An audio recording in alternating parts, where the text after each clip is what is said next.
Step into the shadows of history, where the impossible becomes real and the truth defies explanation. Tonight we unravel a chilling tale from the heart of the Civil War, a story so extraordinary it was buried in classified archives for over a century. Get ready to question everything you know about time, science, and human limits. Buckle up, and let's dive into a mystery that will haunt you long after the screen fades to black. On July 5, 1864, as Confederate General Longstreet's assault roared across the Virginia fields toward Oak Hill, something unbelievable walked among the wounded soldiers of Fredericksburg.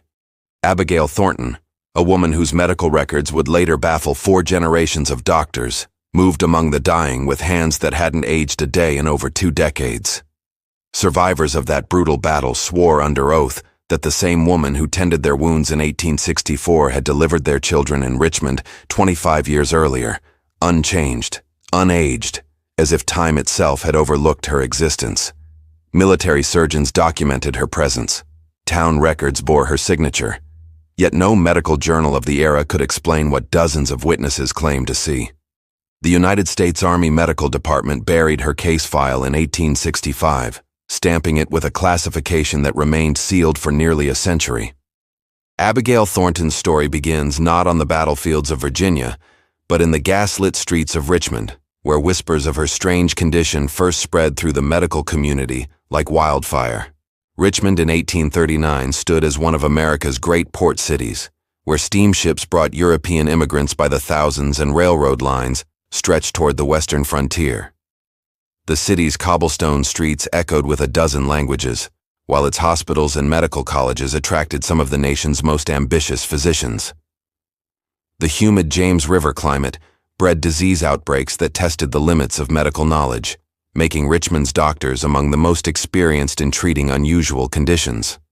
It was here, in the respectable neighborhood of Church Hill, that Dr. Samuel Grayson first encountered the woman who would haunt his medical practice for the next quarter century.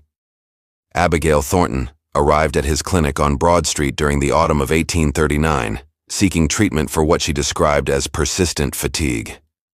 Dr. Grayson, recently graduated from the Medical College of Virginia with honors in anatomical studies, noted in his journal that she appeared to be approximately 27 years of age, with chestnut hair, hazel eyes, and the pale complexion common among women of good breeding. Her husband, William Thornton, owned a thriving shipping firm with contracts throughout the James River region, transporting cotton from Carolina plantations and manufactured goods from northern cities. They lived quietly in a 3-story brick townhouse on Gray Street, attended Methodist services regularly at Trinity Church, and seemed unremarkable in every way except for one troubling detail that would emerge only with time. Mrs. Thornton's medical file, preserved in the archives of Richmond St. Luke's Hospital, contains routine entries spanning 25 years. Births attended, minor ailments treated, seasonal consultations for family members, and detailed annual physical examinations that Dr. Grayson insisted upon for all his regular patients. Yet, buried within these mundane records, lies a mystery that 3 different physicians would independently document, each reaching the same impossible conclusion. Abigail Thornton was not aging at the expected rate. Dr. Grayson's careful measurements, recorded annually using the most precise instruments available, showed no significant changes in her physical appearance between 1839 and 1849. Her height remained constant at 5'3". Her weight fluctuated only with seasonal changes, and her bone density showed none of the gradual decline expected in women approaching 40 years of age. The Richmond medical community of the 1840s operated under strict protocols established by the Virginia State Medical Society. Physicians kept meticulous records, shared unusual cases through professional correspondence published in the Richmond Medical Journal, and maintained detailed patient files that could withstand scrutiny from colleagues during monthly medical society meetings. When Dr. Grayson first mentioned the Thornton anomaly during a presentation on unusual aging patterns in 1854, his fellow physicians dismissed it as observational bias or record-keeping errors. But as more doctors examined Mrs. Thornton over the years, for childbirth, injuries, routine health concerns, and family medical emergencies, a disturbing pattern emerged that could not be ignored. Multiple independent observers, trained at different medical schools and practicing different specialties, documented the same impossible thing: a woman who appeared to be aging at perhaps one-third the normal rate. William Thornton's shipping business thrived during the 1840s boom years, allowing the family to maintain their social standing despite whispered speculation about his wife's unusually youthful appearance. Abigail bore 3 children between 1841 and 1847, Eleanor, William Jr., and little Clara. Each birth was documented by different physicians who noted her remarkable recovery rate and unchanged physical condition. Society matrons in Richmond's fashionable circles began to comment privately about Mrs. Thornton's apparent use of European cosmetics or other beauty treatments, though none could identify what methods might produce such dramatic results. The family's Methodist minister, Reverend John Harrow, mentioned in his personal diary that Abigail Thornton looked precisely the same in 1859 as she had when he'd first met her in 1840, describing it as a curiosity of divine providence that confounds mortal understanding and challenges our assumptions about the natural progression of earthly life. As tensions between North and South intensified in the late 1850s, Richmond found itself increasingly divided along political and economic lines. The city's position near the Confederacy's heart made it a crucial strategic location, and families like the Thorntons faced difficult choices about their loyalties. William Thornton's shipping contracts included both northern and southern ports, making political neutrality essential for business survival. But when war finally came in 1861, neutrality became impossible, and the Thornton family would be forced to choose sides in a conflict that would ultimately provide the perfect opportunity to document Abigail's impossible condition under the most scrutinized circumstances in American history. The Richmond riot of April 22, 1861, shattered whatever illusions the Thornton family had maintained about remaining neutral. As the 1st Virginia Infantry Regiment attempted to march through Richmond toward Washington, D.C., Union sympathizers attacked the Confederate soldiers with stones, bricks, and gunfire in the narrow streets around Shockoe Hill. 11 civilians and 3 soldiers died in the violence, while dozens more lay wounded in the cobblestone streets that ran red with blood. The riot marked the first bloodshed of the Civil War on Virginia soil, and it would provide the first documented evidence of Abigail Thornton's extraordinary medical capabilities under crisis conditions. Abigail Thornton was present at the riot, though her reasons for being near the train station that morning remain unclear from surviving records. Some witnesses claimed she had been shopping at the nearby Carey Street Market, while others suggested she was visiting the station to meet arriving relatives. What is documented, however, is her immediate response to the carnage that erupted around her. Witnesses later testified before a military tribunal that she moved among the wounded with practiced efficiency, staunching bleeding with strips torn from her own petticoats, providing comfort to dying men with words that seemed to calm even the most agitated patients, and organizing other women to assist in medical care with the authority of someone who had managed similar crises before. Dr. Edward Langley, chief surgeon at Richmond's General Hospital, arrived at the scene 25 minutes after the violence began to find Mrs. Thornton already directing an improvised field hospital in a warehouse near the station. The sight that greeted him would fundamentally challenge his understanding of civilian medical capabilities and remain vivid in his memory for the rest of his career. Abigail had organized the available space with surgical precision, separating the wounded by severity of injury, establishing clean and contaminated areas, and implementing infection control procedures that exceeded the standards practiced in most established hospitals. The woman possessed medical knowledge far beyond what any respectable lady should know, Dr. Langley wrote in his official report to the Virginia State Medical Board. She understood human anatomy with the precision of a trained physician, spoke knowledgeably about surgical procedures with technical vocabulary that suggested formal education, and demonstrated familiarity with wound treatment that indicated extensive prior experience with traumatic injuries. When I inquired about her background, she claimed only to have assisted in family medical matters over the years and to have read extensively in her husband's medical texts. Yet her competence suggested formal training or prolonged exposure to battlefield conditions that seemed impossible for a woman of her social class and apparent age. More troubling than her medical expertise was the recognition she received from wounded soldiers and civilians alike.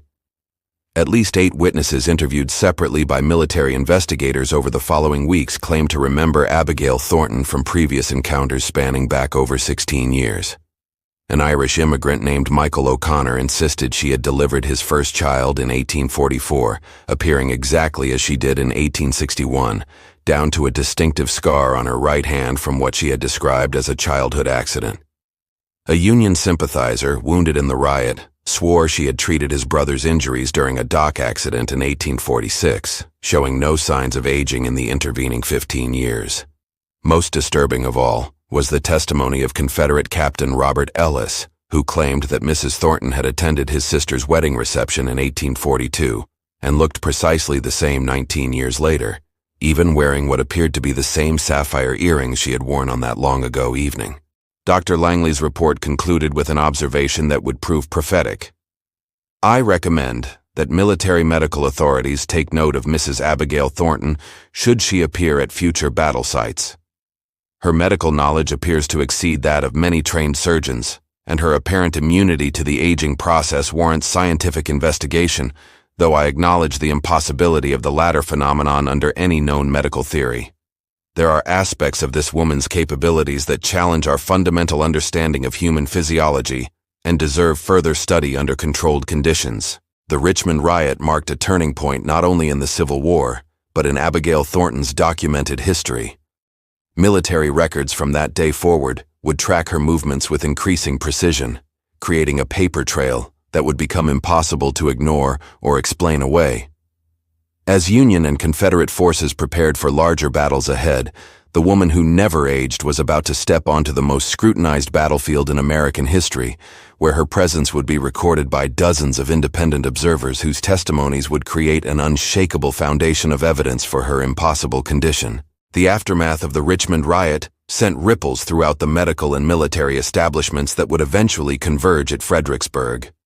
Union Army Medical Director Dr. Thomas Whitaker, tasked with revolutionizing battlefield medicine for the massive armies now mobilizing, had received Dr. Langley's report about Abigail Thornton and filed it with a growing collection of unusual cases that defied medical explanation.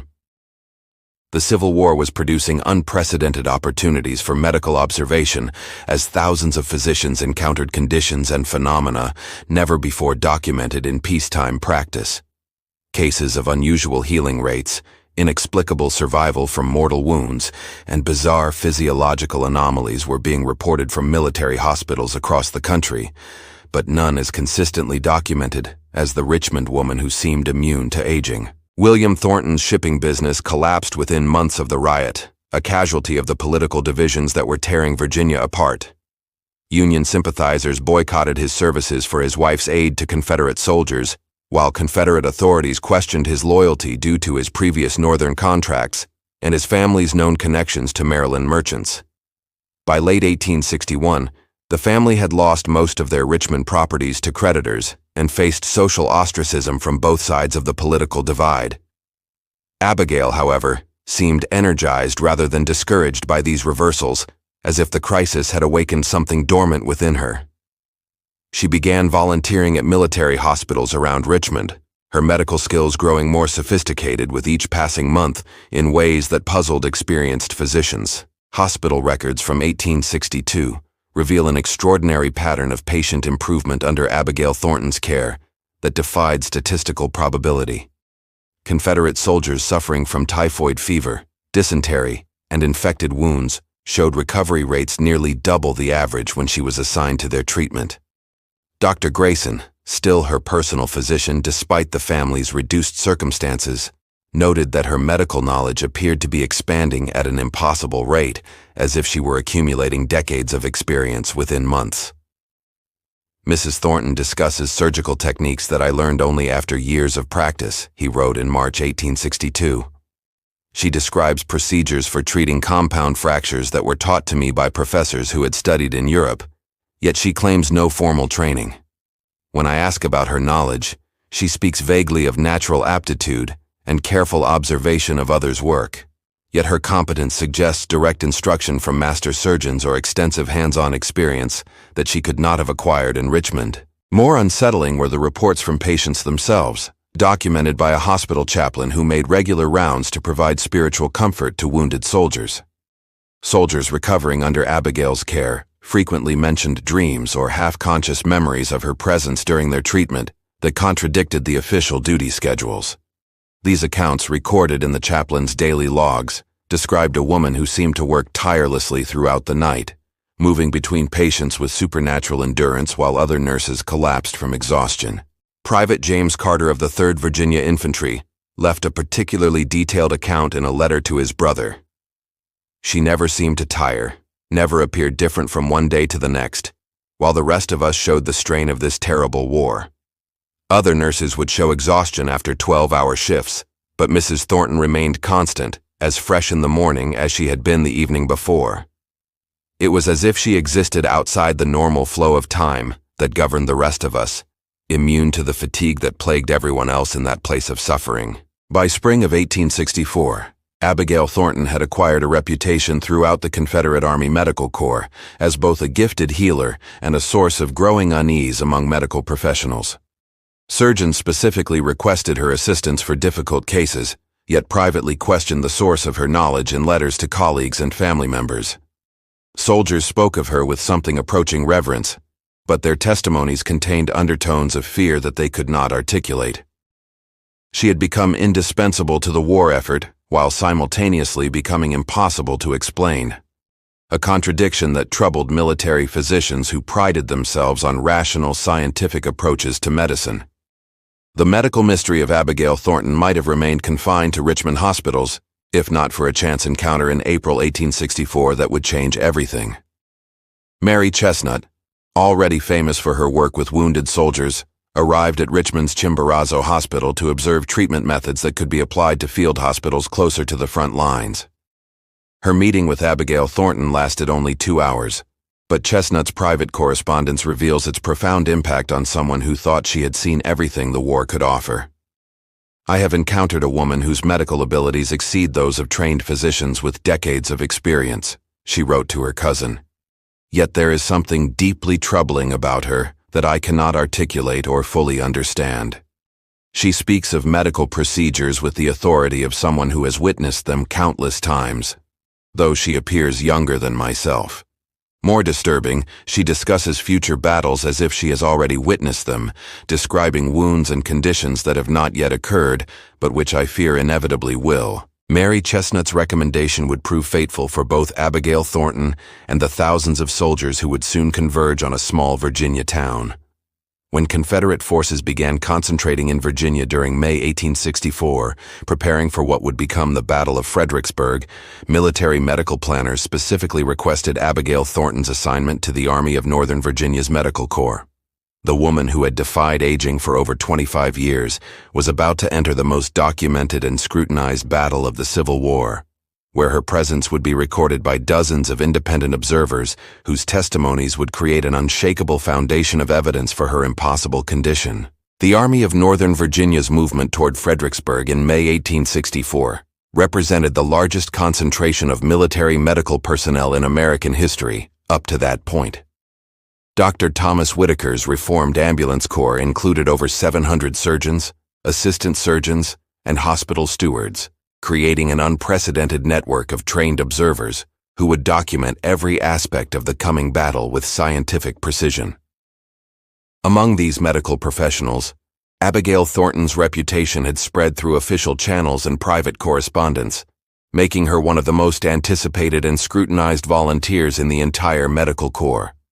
Word of the Richmond woman who never aged had reached physicians from Georgia to Virginia, creating expectations and curiosity that would prove impossible to satisfy with conventional explanations. Abigail arrived in Fredericksburg on May 27, 1864, traveling with a supply convoy from Richmond that included medical equipment donated by wealthy families and volunteer nurses recruited from Methodist churches throughout Virginia. The small Virginia town, with its population of just 2,800 residents, was already straining under the influx of both armies converging in the region. Local physician, Dr. Henry Walton, whose practice served Spotsylvania County and whose family had lived in the area for 3 generations, agreed to provide lodging for female medical volunteers in his family's home on Princess Anne Street. His first encounter with Abigail Thornton, recorded in meticulous detail in his personal journal that night, would become one of the most important primary source documents regarding her condition. Mrs. Thornton appeared at my door on the evening of May 27th, accompanied by 2 other volunteer nurses from Richmond whose names I have forgotten, Dr. Walton wrote. I was immediately struck by her youthful appearance, which seemed inconsistent with the extensive medical knowledge she demonstrated during our conversation about the challenges we would likely face in the coming days. When I mentioned that she reminded me of a woman I had met during my medical training in Charleston 22 years earlier, she became evasive and changed the subject to discuss the town's water supply and its adequacy for hospital use. Later that evening, I consulted my old medical school notebooks and found my description of a Miss Abigail Langley, who had assisted in a difficult surgery at Charleston Medical College in 1842. The physical description was identical to Mrs. Thornton in every detail, including a distinctive birthmark near her right ear and the unusual hazel color of her eyes. Such resemblance would be impossible unless she had been the same person, unchanged by 2 decades of time. Dr. Walton's suspicions deepened when he examined Abigail's medical supplies and instruments the following morning. Her surgical kit contained tools of exceptional quality, some bearing manufacturing marks from European firms that had not been available in America 22 years earlier. The scalpels were made from French steel, of a grade used only by the most prestigious medical schools, while her suturing materials included silk thread of a quality that cost more than most physicians earned in a month. Yet the wear patterns on these instruments suggested decades of regular use, with the handles polished smooth by countless hours of surgical work. More puzzling still were her medical texts, leather-bound volumes with extensive marginalia in what appeared to be the same handwriting across publications spanning 16 years. The annotations revealed a deep understanding of surgical techniques that had only recently been developed in European medical schools, yet the ink showed varying degrees of age, suggesting they had been made over many years of study and practice. On the morning of May 29th, as Confederate and Union forces began positioning themselves around Fredericksburg in preparation for what both sides expected to be a decisive battle, Abigail requested permission to survey the likely battlefield areas to identify suitable locations for field hospitals. Dr. Walton accompanied her on this reconnaissance, during which she demonstrated knowledge of the local terrain that seemed impossible for a first-time visitor to Spotsylvania County. She pointed out natural features, elevation changes, and water sources with the familiarity of someone who had studied detailed topographical maps for weeks. When questioned about her knowledge, she claimed to have read extensively about Virginia geography. Yet her observations included details about underground springs and drainage patterns that appeared in no published sources available to civilian readers. More mysterious was Abigail's apparent ability to predict where the heaviest fighting would occur, displaying tactical knowledge that exceeded that of many military officers. Walking across what would become known as Oak Hill, she selected a spot near a small grove of trees and announced, "This location will see the worst carnage. We should prepare our largest field hospital here, with emphasis on treating abdominal wounds and traumatic amputations." Dr. Walton found her certainty unsettling, particularly since no military commanders had yet announced their battle plans, and the terrain offered no obvious tactical advantages. When the fighting began on May 30th, her predictions proved unnervingly accurate, as if she had witnessed the battle before it occurred. The first day of battle brought Abigail Thornton into contact with dozens of wounded soldiers and medical personnel, who would later provide testimony about her unprecedented performance under battlefield conditions. Unlike other civilian volunteers who required time to adjust to the horror and chaos of combat medicine, Abigail moved among the wounded with immediate competence and seemingly inexhaustible energy that amazed seasoned military surgeons. Surgeon James Thornton of the 1st Georgia Infantry noted that she worked continuously for 20 hours without showing signs of fatigue, treating wounds with speed and skill that exceeded most trained military surgeons while maintaining perfect composure despite the screams of wounded men and the constant thunder of artillery. But it was during the evening of May 30th that the most disturbing testimonies emerged from multiple independent sources. As medical personnel worked through the night by candlelight and oil lamps, several witnesses independently observed Abigail Thornton in situations that defied logical explanation. Hospital steward Thomas Reed recorded that she appeared to be working simultaneously in 3 different locations, treating patients in the Baptist Church, the Methodist Church, and a temporary field hospital near the Rappahannock River. Since these locations were over a mile apart and the roads between them were crowded with military traffic, Reed initially dismissed his observations as confusion caused by exhaustion. However, other witnesses reported similar sightings, leading to speculation that either multiple women resembling Abigail were present or that she possessed some means of moving between locations faster than seemed humanly possible given the conditions of a nighttime battlefield. The second day of fighting at Fredericksburg brought unprecedented carnage, and with it, the most detailed documentation of Abigail Thornton's mysterious capabilities that would ever be recorded. As Confederate forces launched coordinated attacks on both flanks of the Union line, the volume of wounded overwhelmed every prepared medical facility, creating desperate conditions that tested every medical volunteer to their physical and emotional limits. Yet throughout the chaos of May 31st, multiple independent witnesses continued to document Abigail's impossible presence in locations that should have been physically unreachable, given the constraints of time and distance. Dr. William Harper, Chief Surgeon of the 2nd Corps and a graduate of Yale Medical School, maintained detailed logs of personnel assignments and movements as part of the Army Medical Department's new documentation requirements.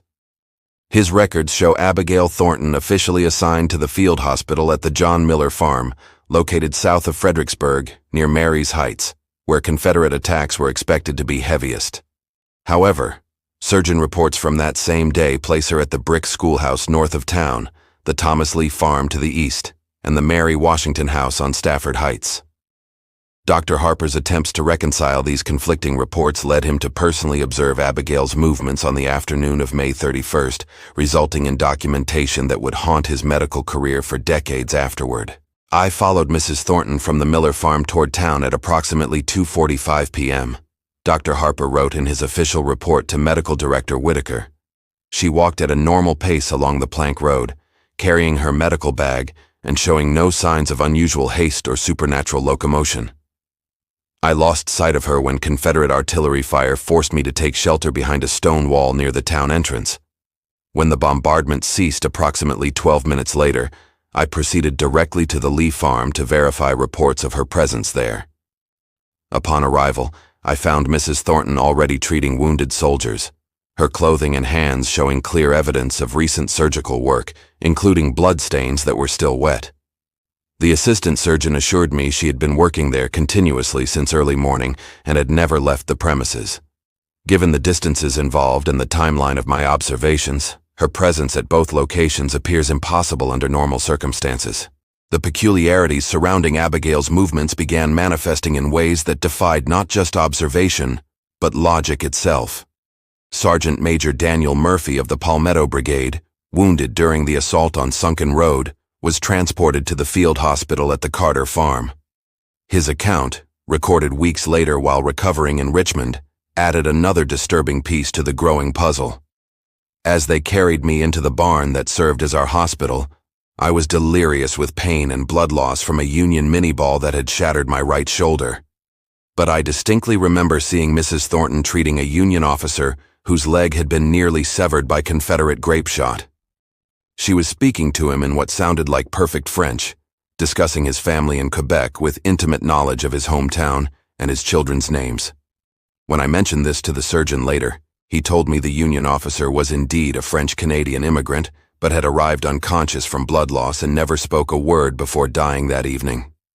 How could she have known details about his background that he never had a chance to share with anyone? Dr. Harper's report initiated what would become an unofficial investigation among the medical corps officers, who were growing increasingly troubled by the contradictory reports surrounding Abigail Thornton. Throughout the remaining daylight hours of May 31st, at least 14 different surgeons attempted to track Abigail's movements, using predetermined signals and coordination protocols established for managing medical personnel across the battlefield. Their collective observations, compiled into a joint report filed with military headquarters, painted an increasingly disturbing picture that challenged fundamental assumptions about human capability. Abigail appeared to be maintaining a simultaneous presence at multiple medical facilities, performing complex surgical procedures that required sustained attention and steady hands, while also moving between locations in timeframes that defied physical possibility.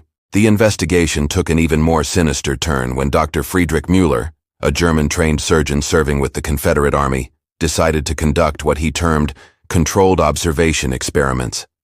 Dr. Müller positioned trusted colleagues at strategic points around Fredericksburg with synchronized pocket watches imported from Germany, creating a network of observers who could track Abigail's movements with scientific precision, unprecedented in military medical history. His preliminary findings, recorded in meticulous German script, revealed patterns that challenged fundamental assumptions about human physiology. Subject maintains constant core body temperature of 97.6 degrees C, despite extensive physical exertion in 92-degree heat with high humidity.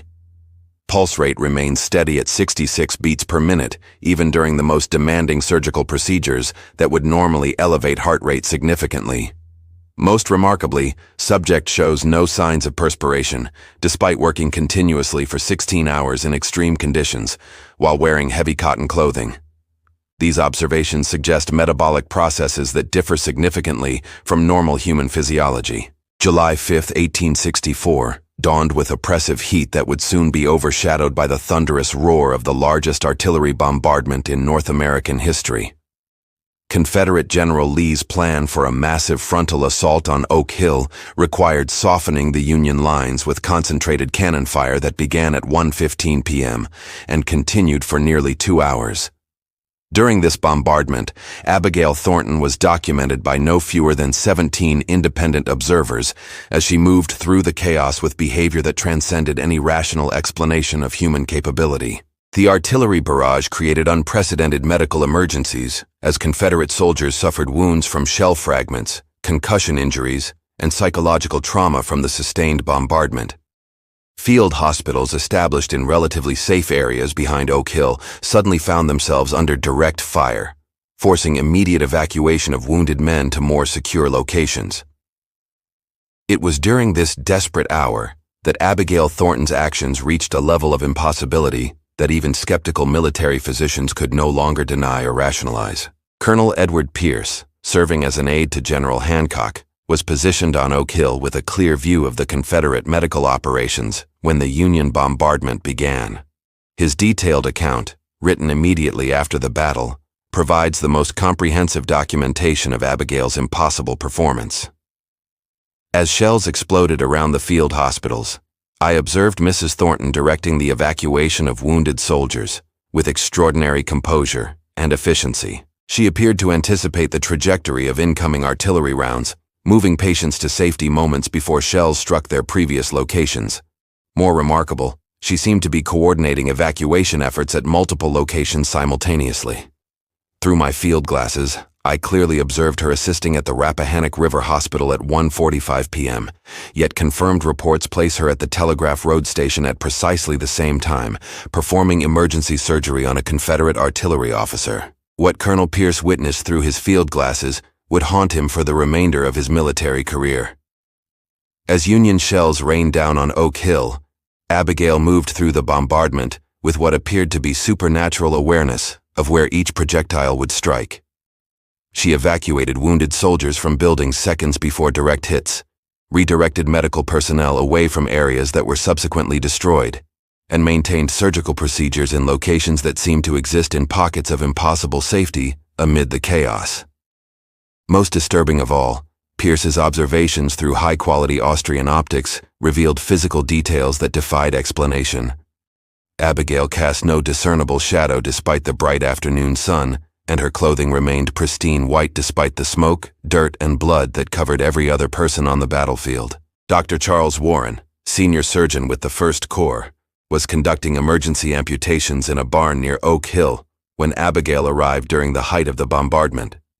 His surgical log, maintained despite the chaos, records her assistance in procedures that should have required multiple trained assistants. Mrs. Thornton appeared at my side during the amputation of Private Thompson's shattered leg at approximately 2:00 p.m. She anticipated my needs with uncanny precision, handling instruments and sutures with the skill of a trained surgeon. Most remarkably, She maintained perfect composure, despite the continuous artillery fire around us. When I asked how she could remain so calm, she replied, "I have seen worse than this, doctor. Much worse." Her tone suggested experiences that no civilian woman of her apparent age could possibly have witnessed. Dr. Warren's surgical log contains additional observations that he initially hesitated to record, fearing they would be dismissed as hallucinations caused by battle stress. However, the consistency of his notes with other witness testimonies compelled him to document what he observed. During the most intensive moments of the bombardment, Mrs. Thornton appeared to demonstrate preternatural knowledge of each patient's condition before examination.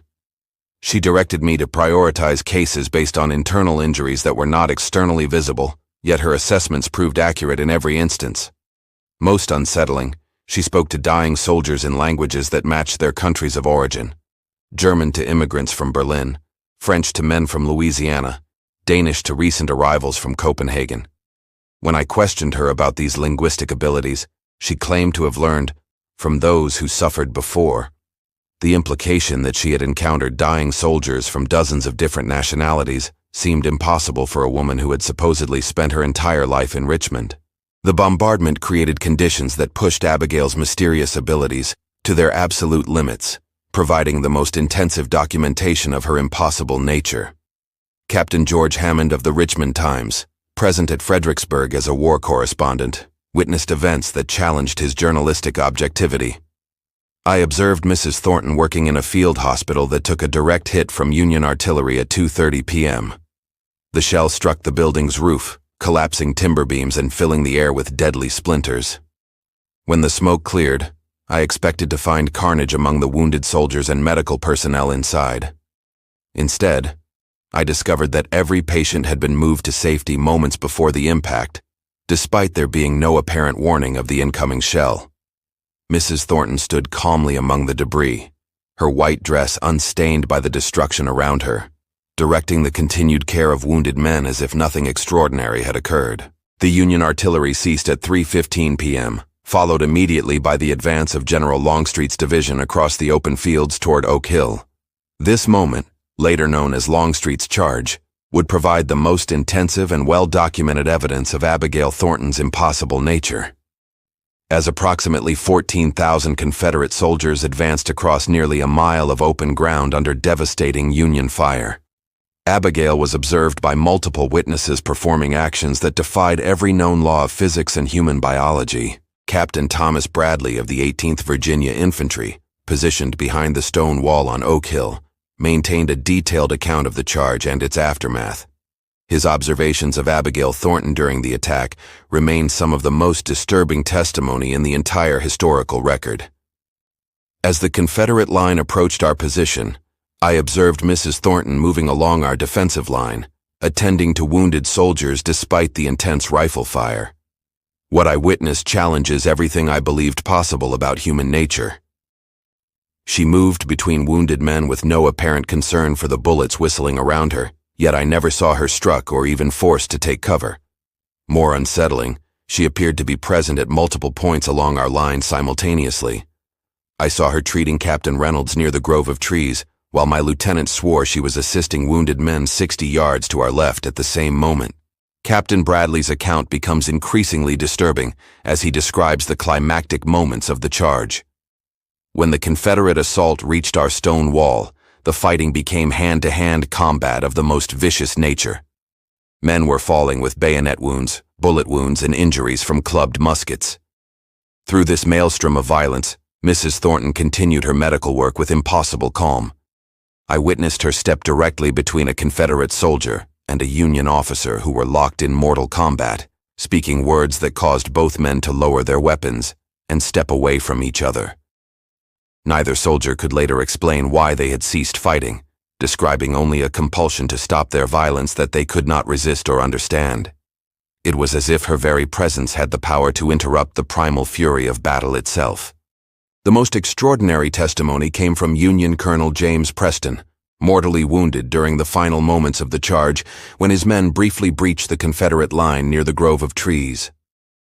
Preston's deathbed statement, recorded by Confederate chaplain Father O'Malley, described an encounter with Abigail that defied every assumption about the nature of Civil War medical care. As I lay dying with Confederate and Union blood mixing beneath me, a woman in white appeared at my side. She spoke to me about my family in Maryland, about my children whom I would never see again, about battles I had fought years before this war began. She knew details about my life that I had shared with no one, secrets about my military service in the Mexican War that existed in no official records. When I asked who she was, she replied, "I am someone who has walked too many battlefields, Colonel, someone who has seen too much death." As she spoke, the pain from my mortal wounds diminished, and I felt a peace that I had not known since childhood. Yet there was something in her eyes that spoke of sorrows deeper than any human should bear, as if she carried the weight of every soldier who had ever died in her presence. The repulse of Longstreet's charge at approximately 3:45 p.m. created a field covered with thousands of Confederate casualties, providing Abigail with the largest concentration of wounded soldiers she had yet encountered. The documentation of her response to this crisis would produce the final irrefutable evidence of her impossible condition. Union and Confederate soldiers who survived their wounds would spend the rest of their lives trying to explain what they witnessed in the aftermath of that failed charge. Private John Wheeler of the 12th North Carolina Infantry, wounded during the assault, provided testimony that encapsulated the mystery surrounding Abigail Thornton. "She appeared among us fallen rebels like an angel of mercy, but there was something terrifying about her kindness. She moved from man to man with knowledge of wounds and treatments that seemed to come from lifetimes of experience. When she touched my shattered arm, the pain diminished immediately. Yet I felt a coldness that had nothing to do with temperature. She spoke to me in a voice that carried the weight of years far beyond her apparent age, asking about my family with a sadness that suggested she had comforted thousands of dying soldiers before me. As she worked, I noticed that her hands showed no signs of aging, no calluses or wear that should have marked decades of medical work. It was as if time itself had forgotten to touch her. The most disturbing aspect of the post-charge testimonies concerned Abigail's apparent ability to predict which wounded soldiers would survive and which would die. Dr. Robert Vance of the 2nd South Carolina Infantry documented her uncanny accuracy in triaging casualties. Mrs. Thornton moved among the wounded Confederate soldiers with systematic precision, directing our limited medical resources toward those she deemed most likely to recover. Her assessments, made within moments of examination, proved accurate in every case. Men she pronounced beyond saving died within hours despite our best efforts, while those she selected for treatment invariably survived even the most severe wounds. When I asked about her methodology, she explained that she could see the shadow of death in those who would not recover. Such knowledge seemed to require either divine insight or experience with death on a scale that no mortal person should possess. Confederate surgeon Dr. Samuel Dorsey, captured while treating wounded soldiers, provided perhaps the most medically detailed account of Abigail's impossible abilities. I observed this Confederate woman examining casualties with techniques I had never seen before. She placed her hands on wounded men's chests and claimed to feel internal bleeding that was not detectable through conventional examination. In every case, surgical exploration proved her assessments correct. She demonstrated knowledge of anatomy that exceeded my own medical school training, describing the location of damaged organs with precision that suggested she could somehow perceive internal conditions without opening the body. When Union Captain Harrison died of what appeared to be a minor chest wound, she had predicted his death based on internal bleeding that we could not detect until autopsy confirmed massive hemorrhaging around his heart. The Battle of Fredericksburg officially ended on June 1, 1864, but the documentation of Abigail Thornton's impossible presence continued as military surgeons compiled their after-action reports. The collective testimony from over 65 medical personnel, compiled by Dr. Thomas Whitaker for the Army Medical Department, painted a picture of a woman whose capabilities exceeded every known limitation of human physiology, and whose presence at the battle defied rational explanation. The woman who never aged had been observed, documented, and verified by the most credible witnesses in American military history, yet her existence remained as impossible as ever. The immediate aftermath of Fredericksburg created a bureaucratic crisis within the Confederate Army Medical Department that would reverberate through military and civilian medical establishments for decades.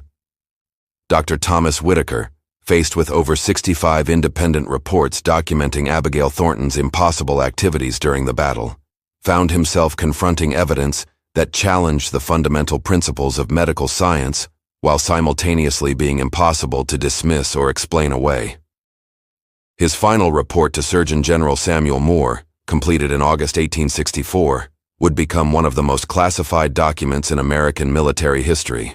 The case of Mrs. Abigail Thornton presents medical anomalies that exceed the explanatory power of current scientific knowledge, Dr. Whitaker wrote in his confidential summary.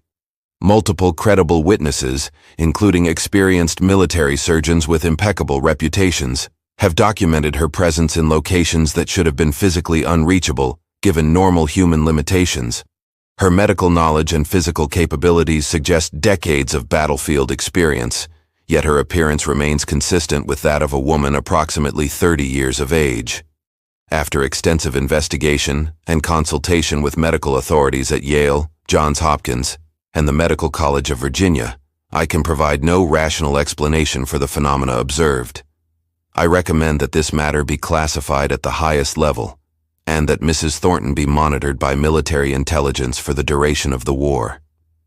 Abigail's own response to the scrutiny she had attracted was characteristically enigmatic. When directly questioned by Dr. Whitaker about the contradictory reports surrounding her activities at Fredericksburg, she provided answers that only deepened the mystery. "Doctor, I have dedicated my life to alleviating human suffering wherever it occurs. If my presence brings comfort to wounded soldiers and assists in their recovery, surely that is more important than resolving academic curiosities about my methods or capabilities." Time moves differently for those who have witnessed as much pain as I have. Perhaps your witnesses are simply confused by the chaos of battle and the emotional trauma of seeing so much death in so short a time. Her deflection prompted Dr. Whitaker to arrange a comprehensive medical examination by a panel of 3 independent physicians, including Dr. Benjamin Rush, Jr., professor of anatomy at Yale Medical School, and one of the most respected medical authorities in America. The results of this examination, conducted in Richmond in September 1864, provided the first scientific analysis of Abigail's impossible condition. Dr. Rush's report, marked Confidential Medical Anomaly Investigation, documented physical characteristics that contradicted every known principle of human aging. The subject presents the external appearance of a woman approximately 27 to 31 years of age, with no visible signs of aging despite documented history spanning over 25 years. Skin elasticity, measured using standardized techniques, corresponds to that of a woman in her late 20s. Dental condition shows no wear patterns consistent with her alleged age, with tooth enamel thickness corresponding to someone 20 years younger. Hair texture and pigmentation show no signs of graying or thinning typically associated with middle age. Bone density, measured through careful palpation and strength testing, exceeds average measurements for women of any age. However, examination of her hands reveals callus patterns and scarring consistent with decades of intensive medical work. Most remarkably, her knowledge of anatomy and surgical procedures exceeds that of physicians with 25 years of practice. When questioned about specific techniques, she describes methods and experiences that suggest participation in hundreds of major surgical procedures. The contradiction between her apparent age and documented experience remains medically inexplicable. Dr. Rush's examination included detailed measurements and photographic documentation using the newly developed albumin print process. However, the photographic attempts encountered the same mysterious failures that had plagued battlefield photographers at Fredericksburg. Multiple exposures using different cameras and lighting conditions resulted in either completely blank plates or images where Abigail appeared as nothing more than a shadowy blur. Dr. Rush, initially skeptical of the photographic anomalies reported from the battlefield, found himself unable to explain the consistent failures to capture Abigail's image, despite her clear visibility to direct observation. The comparison with earlier medical records from Richmond revealed the impossible truth that military observers had been documenting. Abigail Thornton had not aged measurably between 1839 and 1864, despite comprehensive medical documentation spanning 25 years. Her physical measurements, recorded annually by different physicians using standardized techniques, showed variations of less than 1 inch in height, weight fluctuations consistent with seasonal changes, and no progression of age-related changes in bone structure, skin condition, or dental health that should have occurred over more than 2 decades of life. The military's investigation expanded to include Abigail's background and family history, revealing additional layers of mystery that complicated rather than clarified her case. William Thornton, her husband, had died of dysentery in Richmond during early 1864, yet examination of his death certificate revealed discrepancies that suggested possible falsification. The document had been signed by a physician who claimed no memory of treating William Thornton, and the hospital listed as his place of death had no record of his admission.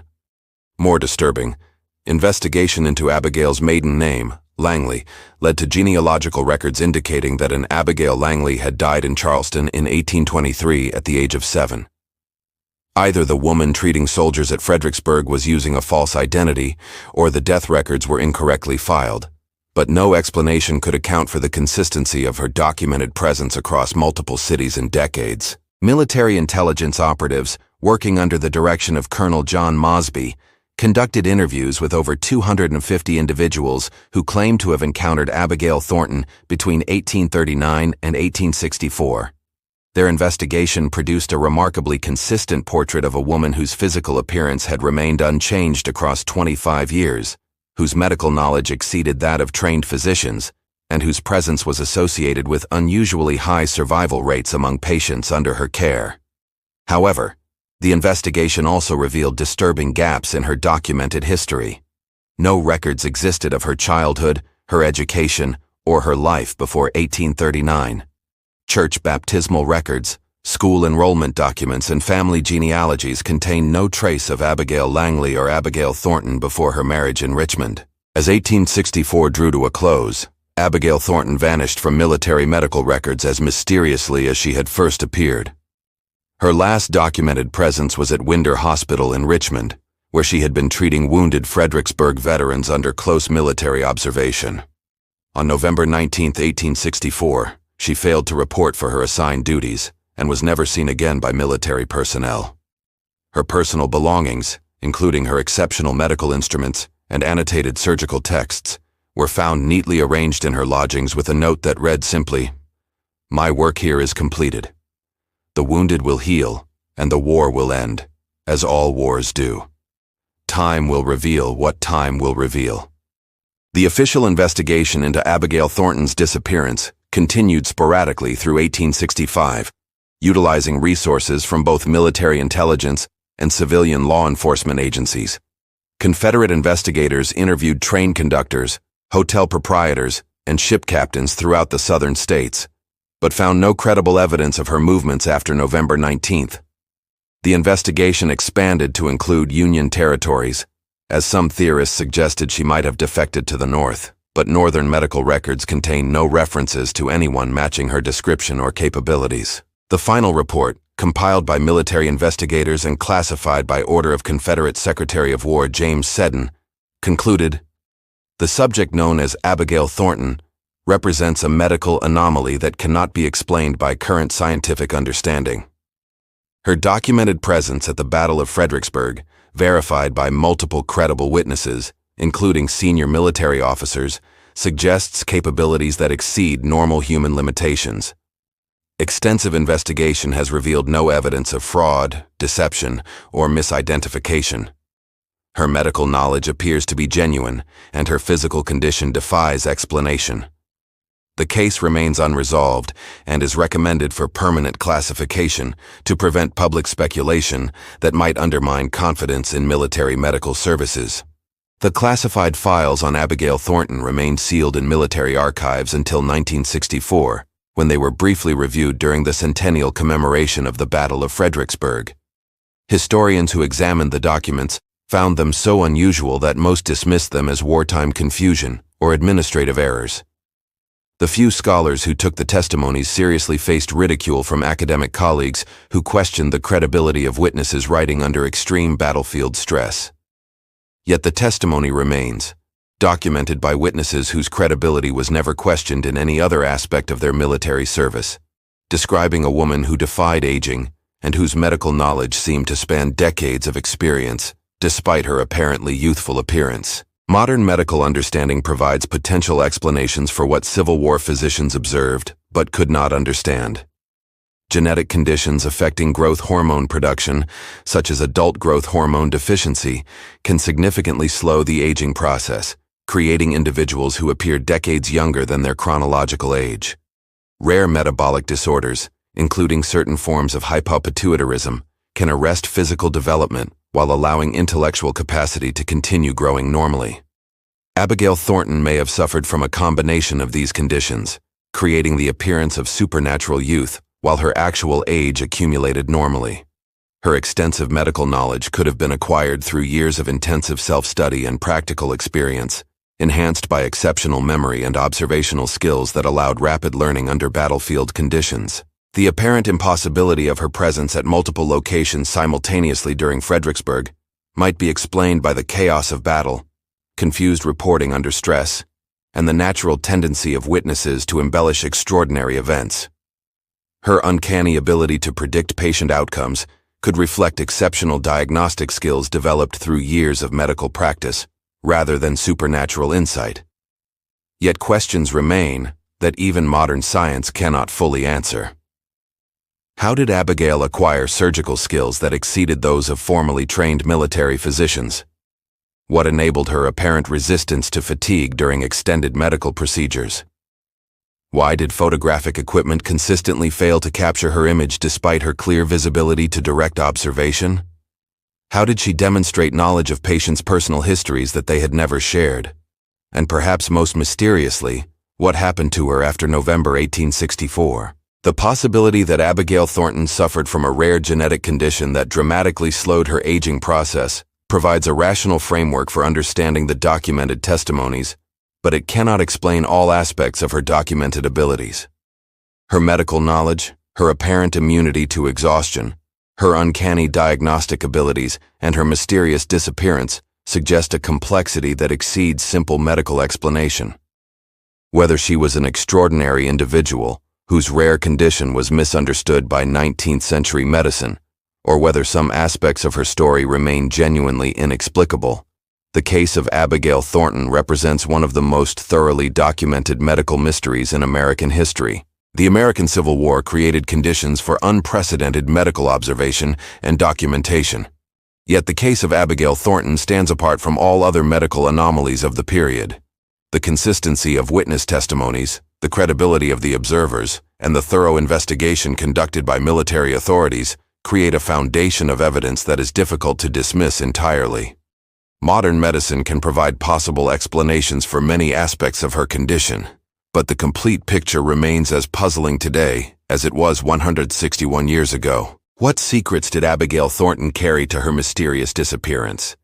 Was she a medical marvel, a forgotten anomaly of science, or something far stranger that history still can't explain? Drop your thoughts in the comments below and tell us where you're watching from. If this tale of the woman who never aged left you hungry for more historical enigmas, smash that like button, share this video with a friend who loves a good mystery, and subscribe with notifications on to never miss a story. Until next time, keep questioning the shadows of the past.